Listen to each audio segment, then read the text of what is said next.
السلام علیکم۔ آج جو ہے ہم جنتی عورتوں کی نشانیاں پڑھیں گے کہ جنتی عورتوں کی 3 نشانی۔ ایک حدیث پاک میں ہے کہ انس بن مالک رضی اللہ عنہ فرماتے ہیں کہ نبی اکرم صلی اللہ علیہ وسلم نے ارشاد فرمایا، کیا میں تمہیں یہ نہ بتلاؤں تمہاری ان عورتوں کے بارے میں جو جنت میں جائیں گی، یعنی کہ وہ عورتیں جو جنت میں داخل ہوں گی۔ اب ذرا غور کیجئے، اللہ رب العزت کے محبوب کون ہیں وہ عورتیں جو جنت میں اللہ تعالیٰ جن کو اتنا بڑا مقام دے۔ فرمایا کہ میں تمہیں خبردار کروں ان عورتوں کے بارے میں جو جنت میں جائیں گی۔ صحابہ کرام نے عرض کیا، کون ہیں اللہ کے نبی صلی اللہ علیہ وسلم نے ضرور بتائیے۔ آپ صلی اللہ علیہ وسلم نے فرمایا، پہلی ودود، یعنی کہ اپنے شوہر سے محبت کرنے والی۔ اب اس حدیث پاک پر ذرا غور کیجیے۔ پہلی نشانی بتائی گئی کہ ودود، عربی زبان میں ودود کہتے ہیں محبت کرنے والوں کو، یعنی کہ جو بہت زیادہ کسی سے محبت کرے۔ مرد خاوند اگر غصے میں بھی ہو تو اس کی غصہ نہ آئے، یعنی کہ اگر جو ہمارا شوہر غصے میں بھی ہے تو اس کی محبت کا تقاضا یہ ہو کہ اسے غصہ نہیں آنا چاہیے، اور وہ خود جو ہے کہتے ہیں نا، اب ہمارے بچے ہیں کتنی غلطی کر دیتے ہیں، کتنی بڑی بڑی غلطیاں کر دیتے ہیں، لیکن ہمیں غصہ نہیں آتا، ہم اسے نفرت نہیں کرتے۔ ایسی اگر جو شوہر کوئی غلطی کر دے یا ہمارے دل میں ایسی کوئی بات کہہ دے جو ہمیں پسند نہیں ہے، لیکن ہمیں تب بھی غصہ نہ آئے، ہمیں اس سے محبت ہے تبھی تو، یا وہ جو ہے بہت زیادہ ایک دم سے شارٹ ٹیمپر ہے، ایک دم سے بہت جلدی ہائپر ہو جاتا ہے، ہمیں پتہ ہے اس میں یہ عادت ہے،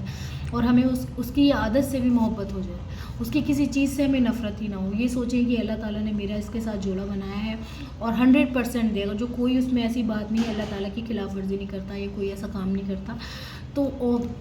ہمیں جو ہے اپنے شوہر سے سچی محبت کرنے والی، ہر طریقے سے اس کے ساتھ ایڈجسٹ کرنے والی۔ محبت کی تعریف کی گئی ہے۔ محبت اس کو کہتے ہیں کہ محبوب کے عیب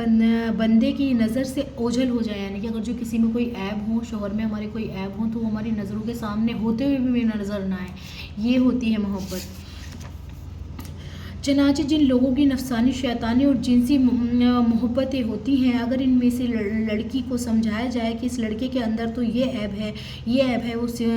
سنے گی ہی نہیں۔ اب فار ایگزامپل دیکھیے، کسی لڑکی کا کسی لڑکے سے چکر ہو اور اس کے پیرنٹس اسے بتا رہے ہیں، بھائی تو اس سے شادی مت کر، اس میں یہ والے پریشان، وہ تو ایسے ایسے ہے، ایسے، تو وہ سنے گی نہیں، اس کو یقین ہی نہیں آئے گا۔ کیوں نہیں آئے گا؟ کیونکہ وہ اس سے محبت کرتی ہے۔ ایسے بہت سے کہتے ہیں، بھائی تم اس لڑکی سے شادی مت کرو، اس کے تو بہت زیادہ افیئرس ہیں، تو وہ لڑکا بھی نہیں سنے گا۔ ایسی والی محبت کس سے کرنی ہے؟ اپنے شوہر سے کرنی ہے، کہ اگر جو ہمیں دکھ بھی رہا ہے نا، وہ اس کا تھوڑا سا شارٹ ٹیمپر ہے۔ اب زیادہ تر طلاقیں کیوں ہوتی ہیں؟ بعد میں بھی پتہ چلتا ہے کہ کچھ برائیاں بھی ہیں، ان برائیوں سے بھی محبت کرو، اور شوہر کو بھی چاہیے وہ اپنی بیوی کے اندر کچھ کمی ہے اس سے بھی محبت کرے۔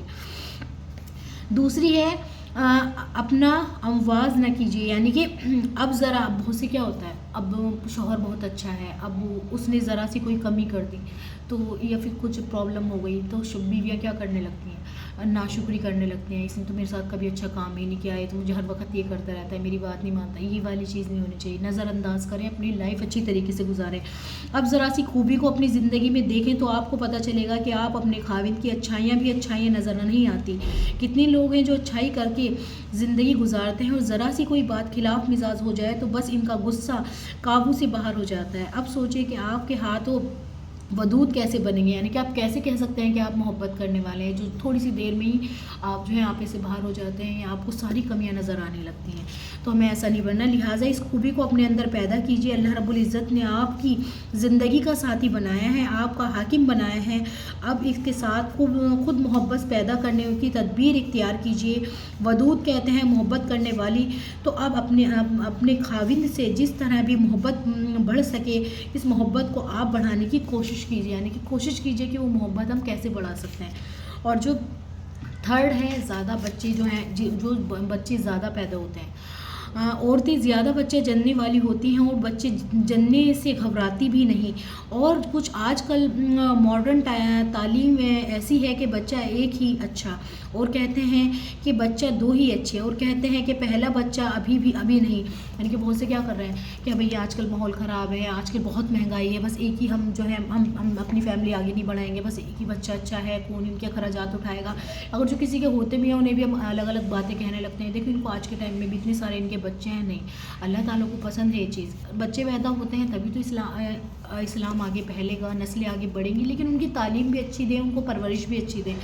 یہ نہیں کہ بالکل بے فکر ہو جائیں، بس بچے ہو رہے ہیں تو ان پر دھیان نہیں دیا جائے، نہیں، بچے ہوں تو ان کی تربیت بھی کی جائے، ان پر دھیان بھی دیا جائے۔ پھر اس میں ایک اسٹوری، ایک قصہ بھی دکھایا ہے، ایک نیا شو کفار، جب پتہ چلتا ہے کہ بہت زیادہ کفر چاروں طرف پھیل رہا ہے، ایک نئی شادی ہوئی کسی مسلمان کی،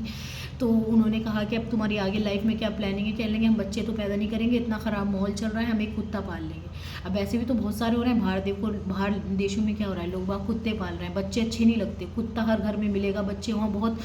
بچے جو ہیں بہت بھاری چیز لگتی ہے۔ تو یہ 3 چیز ہمارے اندر جو یہ محبت کرنے والی، نظر انداز کرنے والی، اور بچے جو ہیں بچے جو ہیں پیدا کریں اور ان کی تربیت بھی کریں، یہ 3 چیز ایک جنتی خاتون کی نشانی ہے۔ تو اللہ تعالیٰ ہمارے اندر وہ نشانیاں پیدا کر دیں ہماری بچیوں میں اور ہماری آگے والی نسلوں میں۔